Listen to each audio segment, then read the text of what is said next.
Holy Spirit right now in the name of Jesus, O Lord God.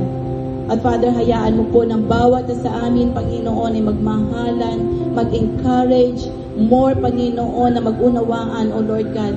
At more, Panginoon, na nandyan ka, Panginoon. At anuman ang nakikita namin sa paligid, sa social media, O Lord God. And we know, Panginoon, that you will bless, O Lord God. Ito lamang ay mga signs, Panginoon, upang pagpapalain mo ang aming bansang Pilipinas, O Lord God. Ganon din, Panginoon, ang aming mga families na aalisin mo mga fear, ang mga takot na aming na nararamdaman namin sa aming mga puso sa oras na ito, O Lord God. At bigyan mo kami ng kapayapaan dahil ang ilaw na ito, Panginoon, ay dala-dala namin ang ilaw na nagmumula sa iyo, O Lord God. Hayaan mo na bawat isang ito'y paapuyin mong muli, Panginoon Diyos, saan man pumaroon ng bawat isa, O Lord God, maaring sa trabaho, sa bahay, Panginoon, o sa iglesyang ito, O Lord God, na umaapoy dahil ikaw ay kasama namin, O Lord God.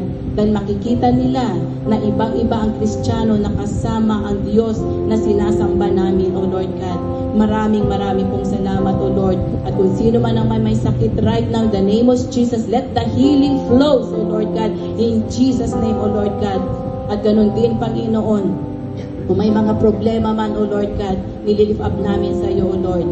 At kung meron man, Panginoon, dito ang mingi ng trabaho, bigyan mo, O Lord. Let the open doors, O Lord God, for them, O Lord God. At ganun din, Panginoon, palakasin mo ang pananampalataya namin sa iyo, O Lord God, na hindi kami aandap-andap, kundi lalong umapoy para sa iyo, O Lord God, upang lalong magningas, Panginoon, at ma-impart namin ang apoy na ito sa mga nangihina pa, O Lord God.